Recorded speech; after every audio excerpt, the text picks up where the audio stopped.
ओम श्री साईराम. सत्यसाई वाहिनी. प्रकरण 21. आत्मविचारणा. वसिष्ठ मुनी श्री रामाला म्हणाले, सर्वोच्च उमज हा ज्ञानोदय होताच हे सर्व नाहीसं होईल आणि स्वतंत्र अस्तित्व नाश पावेल. त्यांनी उपदेश दिला, ही अविद्या कशी वृद्धिंगत झाली आणि कोणत्या साधनांनी तिचा नाश करता येतो हे तुला जाणलं पाहिजे. या उपदेशात एक रहस्य दडलेलं आहे. शतकानुशतकं केलेला शोध हे रहस्य भेदण्यात अयशस्वी झाला आहे.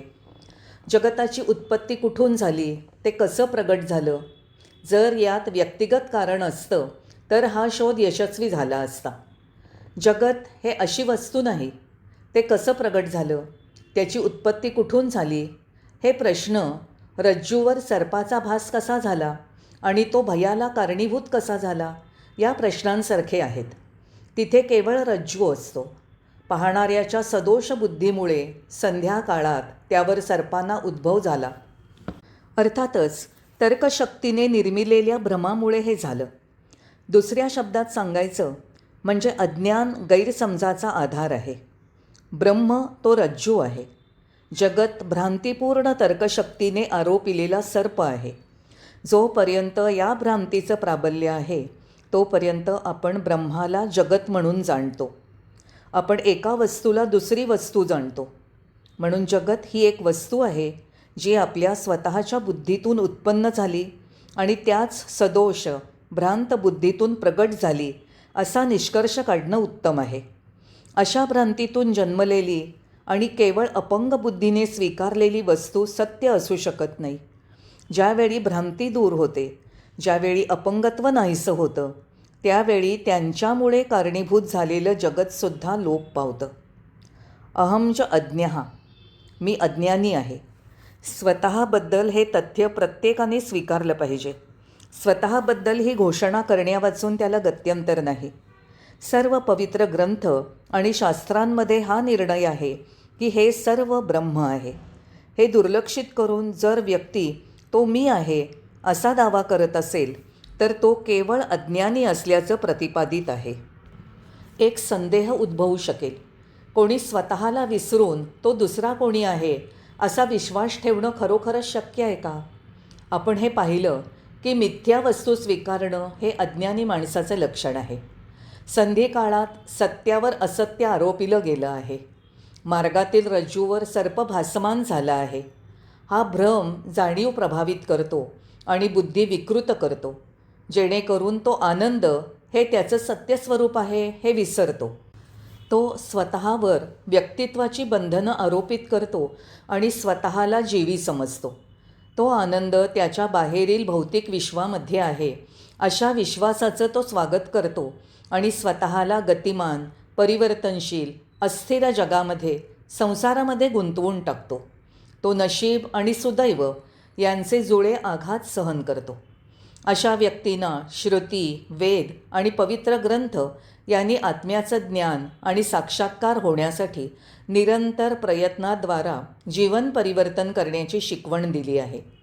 अद्वैतवादी अज्ञानाचं अस्तित्व सिद्ध करण्यात व्यग्र नाहीत. मी आनंदी नाही, मी सुखी नाही, मला हे पाहिजे, मला हे मिळालंच पाहिजे अशा इच्छा जीवीला घडतात. ही बुद्धी अज्ञानाचं मर्म आहे. म्हणून जर तुम्हाला भिन्न करणाऱ्या आणि मूर्खपणाचं प्रदर्शन करणाऱ्या अज्ञानाचा नाश करण्याची इच्छा असेल तर ही बुद्धी परिवर्तित करून मी आनंदस्वरूप आहे, इच्छापूर्ती झालेला तो मीच आहे, ही श्रद्धा जोपासली पाहिजे. ज्या व्यक्तीला उपरोक्त प्रथम बुद्धी असते त्याला जीवात्मबुद्धी किंवा व्यक्तिगत ज्ञान असतं, तर दुसऱ्या प्रकारची बुद्धी असणाऱ्यांना ज्ञान किंवा विश्वात्मक ज्ञान असतं. अस्तित्वात नसलेल्या समस्यांचं ओझं घेत, गोंधळात धूळ उडवीत, जन्ममृत्यूच्या चक्राला असहाय्यपणे बांधलेला माणूस निराशेने स्वतःला शाप देत असतो. माणसाला या अज्ञानाविरुद्ध इशारा देण्यासाठी आणि त्याच्यामध्ये दुःख आणि हानी यापासून वाचवणारं ज्ञान जागृत करण्यासाठी अद्वैत ग्रंथ उद्भवले. वस्तुतः आपण बंधनात आहोत असं समजतो तोपर्यंत आपणच अज्ञान आहोत. वास्तविकपणे आपली निर्मिती झालेली नाही. आपण सीमित, संक्षिप्त किंवा बद्ध नाही. हे जगत, ज्यामध्ये मी आणि माझ्यासारखे अन्य सुखशोधार्थी आहेत, या शोधात मी सुखदुःख अनुभवतो आणि जन्म घेतो, मृत्यू पावतो. हा दृढ झालेला विश्वास हे मूलभूत अज्ञान आहे. जसे आपले विचार आहेत तसं आपण बनतो. भौतिक विश्वाची यथार्थता आणि त्यापासून प्राप्त होऊ शकणाऱ्या आनंदाचं मूल्य यासंबंधीचे विचार जरी अज्ञानातून उद्भवत असतील तरी ते आपल्याला अंतरातून घडवतात. आपण या साऱ्यामध्ये अडकून पडण्याचं कारण 4 आवश्यकतांचा अभाव आहे. आध्यात्मिक प्रगतीकडे लक्ष, स्थिरनिष्ठा, भक्ती आणि ईश्वराचा अनुग्रह. या चौघांपैकी एक जरी उपलब्ध नसेल तर माणूस ब्रह्मानंद अनुभवू शकत नाही. आपली विचारणा जे सुव्यक्त आणि बाह्य आहे त्याबद्दल नसावी. अशी विचारणा आपल्याला चुकीच्या मार्गाने जे जगत नाही त्यामध्ये विश्वास ठेवण्यास प्रवृत्त करेल. ती आपल्याला विसरण्यास भाग पडेल की आपल्या मनानेच हा वैश्विक आकाराचा देखावा उत्पन्न केला आहे आणि तो सत्य म्हणून आपल्यासमोर मांडला आहे. हे खरोखरच आश्चर्यकारक आहे की हे विशाल जगत अंततः मी तसं जाणतो किंवा नाही यावर अवलंबून आहे. जर ते आहे असं तुम्हाला वाटत असेल तर ते आहे, जर ते नाही असं तुम्हाला वाटत असेल तर ते नाही. याचा अर्थ असा की आपल्याला मानवी मनांच्या प्रक्रियांचा गहन अभ्यास केला पाहिजे. आपल्या निश्चित होकाराने एक वस्तू अस्तित्वात येते आणि आपल्या नकाराने ती वस्तू अदृश्य होते. असं कधी घडतं की हा निष्कर्ष एक कल्पनाविलास आहे? या दिशेने केलेली विचारणा निःसंशय सत्य प्रकाशित करेल. ज्यावेळी अंधकारात रज्जू पाहिल्यावर चुकीने, अज्ञानाने सत्याला स्थलच्युत करून त्या जागी सर्प भासमान होतो आणि काही कारणाने ज्यावेळी सत्य ज्ञात होतं त्यावेळेला पाहणाऱ्याला वाटतं हा सर्प नाही, हा रज्जू आहे. सर्प अदृश्य होतो कारण तो केवळ मिथ्या भाव होता. अशा प्रकारे भावना आणि विचार सर्प उत्पन्न करू शकतात आणि त्याचा नाशही करू शकतात. स्वीकार वस्तू निर्माण करते, अस्वीकार वस्तू नाश करते. दोन्ही मनोक्रिया आहेत ज्यांना विचार म्हणता येईल. जरी त्यांच्या विभिन्न स्तर आणि श्रेणी असतील तरी हे सर्व केवळ विचार आहेत. हे विचार कुठून उद्भवतात? काय ते स्वेच्छेने उद्भवण्यास स्वतंत्र आहेत? या प्रश्नाचं उत्तर आहे बुद्धी कर्म अनुसारिणी. आपली बुद्धी आपल्या कर्मांचं अनुसरण करते. आपली आसक्ती आणि कर्मफलांची इच्छा यांच्यानुसार विचार उद्भवतात. कर्माचा सर्वप्रथम हेतू मला सुख आणि शांती मिळालीच पाहिजे हा असतो. हा हेतू जगत सत्य आहे या भ्रामक समजुतीमधून उत्पन्न होतो. विज्ञानविरहित विद्या, विवेकविरहित केवळ विज्ञान, विवेकविरहित कर्म, बुद्धिविरहित पांडित्य, अधिकारविरहित शक्ती, सत्यावर आधारित नसलेली विधानं, स्वरमाधुर्याविना संगीत, भक्तिविरहित पूजा, व्यावहारिक ज्ञान आणि चारित्र्यविरहित व्यक्ती, विनयशून्य विद्यार्थी आणि प्रेरणाविरहित प्रवचन हे सर्व निरर्थक आहेत. पवित्र ग्रंथाद्वारा प्राप्त केलेल्या ज्ञानाखेरीज व्यक्तीने अनुभवांद्वारा सुद्धा ज्ञान मिळवावं. व्यक्तिगत अनुभवविरहित ज्ञान व्यर्थ आहे. आपल्यातील बंदिस्त उमज निष्क्रिय असेल तर ते निरर्थक आहे. ते केवळ पांडित्याचं स्वरूप धारण करेल. असं अध्ययन व्यवहारात आणणं स्पृहणीय आहे. संपत्ती अर्जित करून साठवून ठेवल्यास आणि तिला पवित्र न करता विश्वकल्याणासाठी विनिमय न केल्यास ती निरर्थक ठरेल. याचप्रमाणे केवळ ग्रंथापासून ज्ञानार्जन करणं हा व्यर्थ प्रयास आहे. ज्ञानाचं परिवर्तन लोककल्याणकारी कर्मांमध्ये झाल्याशिवाय ते ज्ञान सार्थक होत नाही. ज्ञातुम, द्रष्टुम आणि प्रवेष्टुम या 3 अवस्थातून गेल्याशिवाय ज्ञान अनुभवामध्ये परिवर्तित होत नाही. सर्वप्रथम व्यक्तीने आध्यात्मिक क्षेत्रातील आचार्यांकडून पवित्र ग्रंथातील बहुमूल्य सत्यांचं ज्ञान प्राप्त केलंच पाहिजे. जेव्हा हे ज्ञान प्राप्त होतं त्यावेळी स्वाभाविकपणे तुम्हाला त्याच्यामध्ये रुची निर्माण होते. त्यानंतर कोणतीही किंमत देऊन या सत्यांच्या साक्षात्काराची प्रेरणा उत्पन्न होते. ही ज्ञानप्राप्तीची पहिली पायरी आहे, म्हणजे ज्ञातुम. दुसऱ्या अवस्थेमध्ये तुम्ही कुठेही उपलब्ध असलेल्या तिथल्या पवित्र ग्रंथांचं परीक्षण, अध्ययन आणि संग्रह करता. तुम्ही दृढपणे विचारणा करता, आकलन करता आणि त्यांचा आनंद लुटता. अशा प्रकारे तुम्ही महान सत्यांचा शोध घेतल्याचं समाधान तुम्ही प्राप्त करता. ही द्रष्टुमची दुसरी अवस्था आहे. तुम्ही पहिल्या 2 अवस्थांमध्ये प्रगती करणं पर्याप्त नाही. जे ज्ञात झालं आणि दृश्यमान झालं त्याची तुम्ही अनुभूती घेतलीच पाहिजे. अनुभवाच्या क्षेत्रात प्रवेश केल्यावर व्यक्तीला आदर्शांशी संपूर्ण तादात्म्य वाटलं पाहिजे. भोजन केल्यानंतर झोपल्यावर अपचन होईल, परंतु युक्त आहार ग्रहण केल्यानंतर काही शारीरिक श्रम केल्यास अन्नाचं पचन होऊन रक्तामध्ये परिवर्तन होऊन त्यापासून पोषण प्राप्त होईल. याच प्रकारे आपल्याला जे ज्ञात झालं आणि आपण जे पाहिलं ते परिपक्व होऊन आणि त्याचा उपयोग देशाच्या प्रगतीसाठी आणि मानवतेच्या कल्याणासाठी करून त्याचं परिवर्तन अनुभव आणि कार्यामध्ये झालं पाहिजे. ग्रंथांमधले उतारे स्मरण करून प्रवचन देणं सुलभ आहे. हे पुस्तकी ज्ञान आहे. हे अगदी सामान्य प्रतीचं ज्ञान आहे. जे काही ऐकलं, पाहिलं आणि जाणलं ते काही अंशी तरी व्यवहारात आणलं पाहिजे. ही प्रवेशाची अवस्था आहे, प्रवेष्टुम. प्राचीन आणि पवित्र ज्ञानभांडारांमध्ये अनेक बहुमूल्य सत्य आहेत. त्यात अमूल्य छुपी रत्न आहेत. अणुसंबंधी अनेक वैज्ञानिक सिद्धांतसुद्धा त्यामध्ये सापडू शकतात. विद्यार्थ्यांनी या छुप्या सत्यांचा शोध घेऊन त्यांचा उपयोग मानव कल्याणासाठी केला पाहिजे.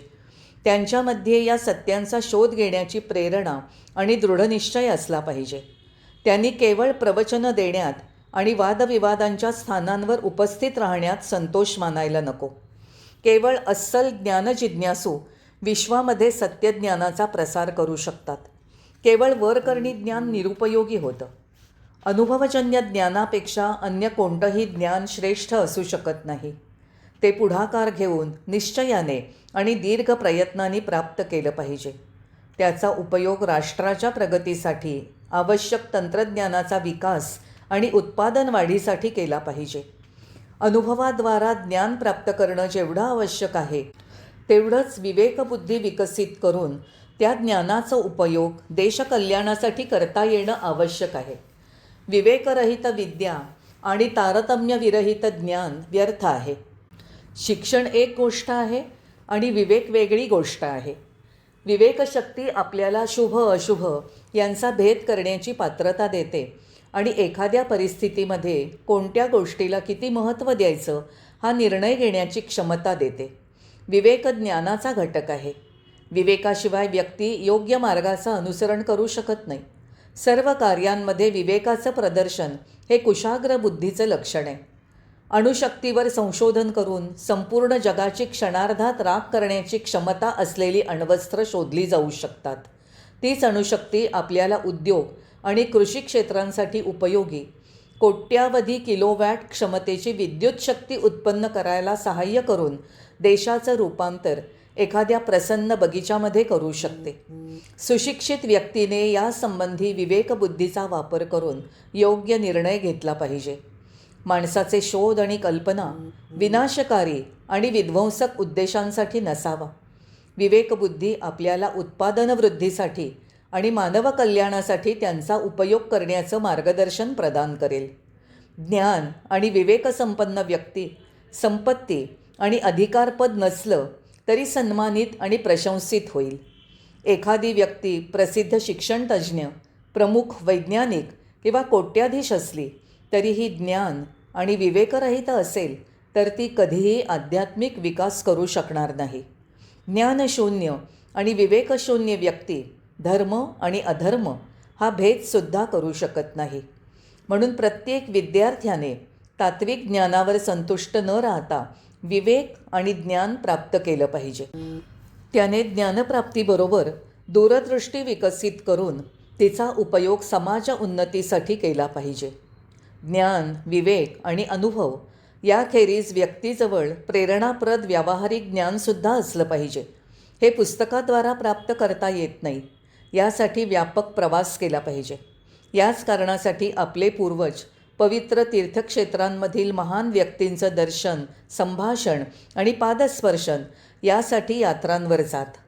परमेश्वराच्या या वैविध्यपूर्ण विश्वातील अनेक वस्तू आणि दृश्य पाहून ते त्यापासून मूल्यवान बोध प्राप्त करत. निसर्गात अनेक वस्तू आहेत ज्या बहुमूल्य ज्ञानप्रद बोध प्रदान करतात.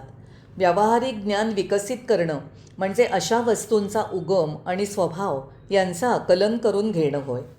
व्यक्तीने इतिहास, संस्कृती आणि समाज यांचं महत्त्व जाणून घेऊन त्याचा प्रसार केला पाहिजे.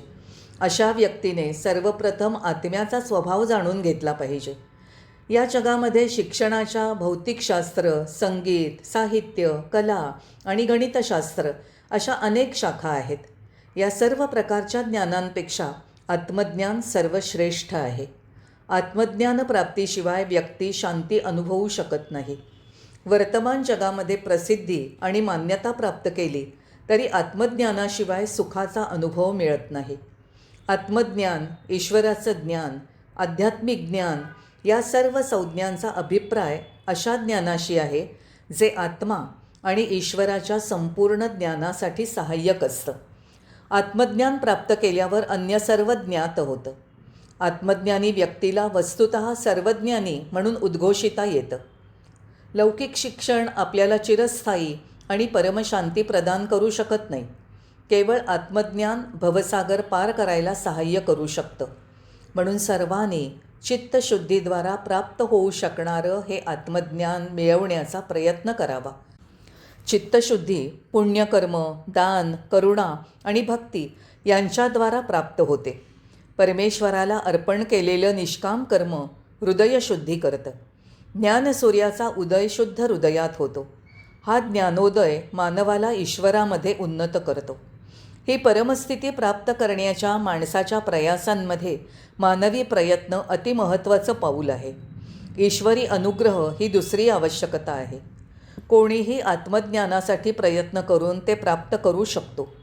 स्त्री, पुरुष, गरीब, श्रीमंत सर्वजण आपल्यात आध्यात्मिक ज्ञानाची ज्योत प्रज्वलित करण्यासाठी पात्र आहेत.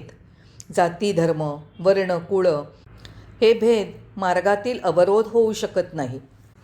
कोणी लौकिक शिक्षण घेतलं नसेल, भौतिक विज्ञानात पारंगत नसेल किंवा सांसारिक कलांमध्ये निपुण नसेल तरीही यामुळे कोणतीही अपात्रता येत नाही. आधुनिक जगामध्ये हे आत्मज्ञान प्राप्त करणं सहज नाही. तरी कोणीही निराशेने, वैफल्याने हा प्रयत्न त्यागू नये. काही जणं लौकिक शिक्षणाकडे दुर्लक्ष करून निरंतर आध्यात्मिक ज्ञान कांक्षितात. हे योग्य नाही. ते दोन्ही ज्ञानांपासून वंचित राहतात आणि दोघांमध्ये भटकत राहतात. ही अवस्था देखील अनिष्ट आहे. लौकिक शिक्षणाकडे दुर्लक्ष करू नये. लौकिक ज्ञानावर स्वामित्व मिळवत असताना आध्यात्मिक दृष्टिकोन प्राप्त करणं लाभदायक आहे. म्हणून तरुणांनी प्रत्येक दिवशी काही काळ ईश्वराचं ध्यान करण्यात घालवणं आवश्यक आहे. तरुणांनी क्रियाशील राहून त्यांच्या क्षमतेनुसार भारताच्या पुनरुत्थानासाठी आणि सुखी, शांतीपूर्ण विश्वासाठी प्रयत्न करणं आवश्यक आहे. त्यांनी सत्तेची लालसा त्यागली पाहिजे. भ्रष्टाचार आणि अनैतिकता मुळापासून उपटून टाकण्याची इच्छा आणि परिश्रम करण्याची प्रेरणा प्रत्येक विद्यार्थ्याच्या हृदयात बिंबवली पाहिजे. भारत मातेचं भविष्य त्यांच्यावर अवलंबून आहे आणि ती प्रतीक्षा करत आहे. ज्याप्रमाणे मातेची सेवा करून तिला आनंदी ठेवणं हे संततीचं कर्तव्य असतं, त्याप्रमाणे भारत मातेला आनंदी करणं हे तिच्या प्रत्येक मुलाचं अनिवार्य कर्तव्य आहे. मातृभूमीची निस्वार्थ सेवा हा प्रत्येक व्यक्तीच्या जीवनातला पवित्र आदर्श असला पाहिजे. म्हणून भारत मातेची समर्पण भावाने केलेली सेवा हे प्रत्येक भारतीयाचं कर्तव्य आहे. हे कर्तव्य देशनीतीचं अंग आहे असंही म्हणता येईल. म्हणून प्रत्येक विद्यार्थ्याने राष्ट्रीय एकता आणि अखंडता यांचा व्यापक दृष्टिकोन जोपासणं आवश्यक आहे. सच्छीलशून्य व्यक्ती स्वतःला उन्नत करू शकत नाही आणि देशासाठी सुद्धा उपयोगी ठरत नाही. त्याग चारित्र्याचं अंग आहे. तरुणांनी जोपासना करायच्या गुणांपैकी हा एक गुण आहे. दानकर्म आणि परोपकार म्हणजे त्याग असं बहुधा मानलं जातं. परंतु दानधर्म आणि त्यागामध्ये विशाल अंतर आहे. दानशूर लोक आपल्या संपत्तीमधील केवळ आंशिक मात्रा दान करतात. भूदान, अन्नदान, श्रमदान आणि विद्यादान हे या श्रेणीमध्ये येतात. पण कोणीही माणूस आपलं सर्वस्व दान करत नाही. प्रस्तुत जन्मात दान न केल्यास भावी जन्म दारिद्र्यामध्ये होईल असा शाप नसतो. यापुढे जाऊन काही जण स्वतःसाठी आवश्यक आणि योग्य भाग राखून उर्वरित समाजाला दान करतात. असे लोक जगात सर्वोच्च कीर्ती मिळवतात. आपले पवित्र ग्रंथ उपदेशितात की प्रत्येकाने आपल्या संपत्तीचा भाग गरीब आणि असहाय्य लोकांना अर्पण करणं आवश्यक आहे. या उपदेशांकडे दुर्लक्ष करून व्यक्तीने एखाद्या अतिलोभी नतद्रष्टाप्रमाणे स्वार्थीपणे, कठोरतेने, अन्यायपूर्ण मार्गाने लक्षावधी रुपये गोळा करू नयेत. असा लोभी मनुष्य कधीतरी विनाश आणि अधोगती यांना बळी पडणारच, हे अनिवार्य आहे. अन्यायपूर्ण मार्गाने कमवलेली संपत्ती गरिबांच्या रक्तशोषणाचा परिणाम असते. तरुणांनी अशा अन्यायी अस्तित्वाचं गुलाम होऊ नये आणि शोषणाच्या मार्गाने जीवन निर्वाह करू नये. परमेश्वरसुद्धा अशा स्वार्थी शोषणकर्त्यांना क्षमा करणार नाही. स्वतःसाठी उपयोग न करता आणि इतरांनासुद्धा लाभ न होऊ देता केवळ संपत्तीचा साठा करणारी व्यक्ती मृत्यूनंतर अधोगतीला जाते. अशा लोकांची संततीसुद्धा अधोगतीला जाते. संचय केलेल्या संपत्तीचे 4 वारस असतात. दानधर्म पहिला, राजा दुसरा, अग्नी तिसरा आणि चोर लुटारू चौथा. पहिला हक्क दानधर्माचा आहे आणि मुख्य भाग त्याच्याकडे जातो. विद्यार्थ्यांनी हे महान सत्य जाणून त्यांनी कमावलेल्या संपत्तीचा सदुपयोग मानव कल्याणासाठी केला पाहिजे. त्याग सर्वोच्च पायरी आहे. खरी त्यागभावना असणारा आपली सर्व प्रिय आणि बहुमूल्य वस्तूसुद्धा कोणतीही आशंका किंवा संकोच न करता प्रसन्नतेने आणि स्मितपूर्वक दुसऱ्यांना दान करतो. कर्मफल ईश्वराला अर्पण करणं हा खरा त्याग आहे. त्यागी माणूस आपला देहसुद्धा तुच्छ वस्तू समजून त्यागायला तत्पर असतो. त्यागाचा अर्थ संपत्ती, सुवर्ण, भौतिक वस्तू यांच्या दानापेक्षा अधिक व्यापक आहे. अनेक जन्मातून माणसामध्ये अंगभूत झालेले द्वेष, असूया, क्रोध आणि यासारखे दुर्गुण त्यागले पाहिजेत. त्यागापासून प्राप्त झालेल्या आनंदापेक्षा श्रेष्ठ आनंद दुसरा नाही. केवळ त्यागी अमृततत्वाचे पुत्र आहेत, कारण ते चिरंजीव होतात. आपली महाकाव्य आणि आख्यायिका यांचं अध्ययन केल्यास मूर्तिमंत त्यागभावना असणारे अनेक प्रसिद्ध दिसून येतात. शिबी आणि बाली यासारखे राजे, दधीची आणि कर्णासारखे महापुरुष या जाज्वल्य मार्गातली उदाहरणं आहेत. आजच्या राजकीय नेत्यांमध्ये आणि विद्यार्थ्यांमध्ये त्यागभावनेने प्रेरित झालेल्या अशा व्यक्तींची आवश्यकता आहे.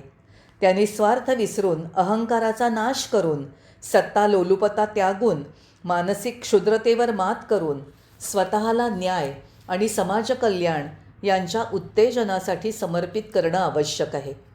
दुर्दैवाने शब्दांचं महत्त्व घटत आहे. त्याग, न्याय, धर्म आणि सेवा हे शब्द निरर्थक होऊन त्यांचं व्यापारीकरण झालं आहे. विद्यार्थी, राजनीतिज्ञ आणि शिक्षणतज्ज्ञांमध्ये स्वार्थभावना बळावून विनाशकारी दैत्याप्रमाणे नर्तन करत आहे. सत्तेसाठी गलबला आणि अधिकाराची महत्त्वाकांक्षा माणसाच्या मनात सर्वोपरी आहे. एकेकाळी त्याग, समर्पित कृत्य आणि तपासाठी प्रख्यात असलेला हा देश खरोखरच क्षणिक विषयसुखांच्या भोगभूमीत भ्रष्ट झाला आहे आणि देशाच्या अनेक व्यथा आणि बाधांचं हेच कारण आहे. या स्थितीचा अंत होऊन शुभ परिवर्तन होणं आवश्यक आहे. त्यानंतर आपल्या इतिहासाची पुनरावृत्ती होईल आणि आपला प्राचीन गौरव पुन्हा प्राप्त होईल. तुमच्यामधून हजारो त्यागी आत्मे प्रगट झाले पाहिजेत. प्रत्येक भारतीय तरुण त्यागभावनेने पुन्हा संपन्न झाला पाहिजे. त्याग हा भोगापेक्षा अधिक मधुर असतो. त्याग जीवनाचं ध्येय झालं पाहिजे. केवळ त्यागानेच व्यक्ती शांती प्राप्त करू शकते. जोपर्यंत मन शांत नसेल तोपर्यंत आपल्यापासून दुःख दूर जाणार नाहीत. वेदना आपल्यामध्ये निरंतर राहतात. आत्मशांतीशिवाय कितीही विशाल संपत्ती असली तरी तिचा उपयोग होऊ शकणार नाही. निष्काम मनाने कर्मफलांचं समर्पण त्याग म्हणण्यास पात्र आहे. केवळ शुद्ध मन शांती प्रदान करतं. उपनिषदांनी उच्च स्वरात घोषित केलं आहे की केवळ त्यागाने अमृतत्व प्राप्त होतं. त्याग पवित्र व्यक्तींचं मुख्य लक्षण आहे. म्हणून प्रत्येक विद्यार्थ्याने त्यागभावना जोपासली पाहिजे आणि जीवनात प्रगट केली पाहिजे. त्याने भोग रोगाला बळी पडू नये. दुर्दैवाने शिक्षण केवळ नोकरी प्राप्त करण्यासाठी आहे आणि ज्ञानप्रकाशाच्या विकासासाठी नाही, असं मत विस्तृतपणे प्रचलित आहे. हे खेदजनक आहे. ज्ञान म्हणजे प्रकाश आहे. शिक्षणाचा उद्देश हा ज्ञानप्रकाश प्रसारित करण्याचा आहे. असं ज्ञान माणसाला यथार्थ शक्ती प्रदान करतं. ज्ञानामुळे आपल्याला व्यक्ती आणि पदार्थ यामधील परस्पर संबंधांचं आकलन होतं आणि प्रत्येक पदार्थाचा पूर्वेतिहास जाणता येतो. हे ज्ञान माणसाच्या अस्तित्वात कसं प्रवेश करू शकतं? वेद, वेदांत, उपनिषदं, कुराण, ग्रंथासाहेब, महान पुरुषांची चरित्र, भौतिक विज्ञान, तंत्रविज्ञान आणि मानसशास्त्र यावरील पुस्तकं यांचं श्रवण आणि अध्ययन करून हा प्रकाश प्राप्त होतो. त्यांच्या वाचनाने ज्ञानाखेरीज विवेकशक्ती, तर्कशक्ती यांची प्राप्ती होते. व्यक्तीने पवित्र ग्रंथांपासून प्राप्त केलेल्या ज्ञानावर सर्वथा विसंबून राहू नये, पण अनुभवजन्य ज्ञानावर निर्भर राहावं. शिक्षणाचं स्वरूप आणि रूपरेखा बदलणं आवश्यक आहे. स्टॉकहोम विद्यापीठाचे प्राध्यापक गुन्नार मिर्डल 1972 दिल्लीला भेट देताना म्हणाले, भारताची शिक्षण पद्धती पुरोगामी नाही, ती आपण आपले हात मळवणार नाही या मनोवृत्तीचं पोषण करते. सर्व भारतीयांनी, विशेषतः विद्यार्थ्यांनी या शब्दांचं सिंहावलोकन करावं. हे विधान आपल्या विद्यार्थ्यांची पंख्याखाली वातानुकूलित कक्षांमध्ये शारीरिक श्रम, ताणतणाव, घाम आणि माती यापासून दूर राहून इस्त्री केलेल्या कपड्यांवर एकही सुरकुती न पडू देता आरामदायी जीवन जगण्याची मनोवृत्ती निर्देशित करते. ही मनोवृत्ती शिक्षणाने बिंबवलेल्या आज्ञापालन, विनम्रता या आदर्शांपासून अगदी दूर आहे. विद्यार्थ्यांनी आपण ग्रहण केलेल्या आदर्श कल्पना भोवतालच्या लोकांपर्यंत पोचवाव्यात. त्यांनी छाव्यांप्रमाणे उडी मारून गावांना सर्व प्रकारच्या प्रदूषणांपासून मुक्त केलं पाहिजे. त्यांनी अशिक्षित गावकऱ्यांना सन्मानाने जीवन जगायला शिकवलं पाहिजे. गावकऱ्यांसह प्रयत्न करून विद्यार्थ्यांनी त्यांना प्रगतिशील केलं पाहिजे. आजच्या विद्यार्थ्यांनी आपल्या आदर्शपूर्ण जीवनाद्वारा जीवनाचे महान आदर्श जगापुढे प्रस्तुत केले पाहिजेत. जय साईराम.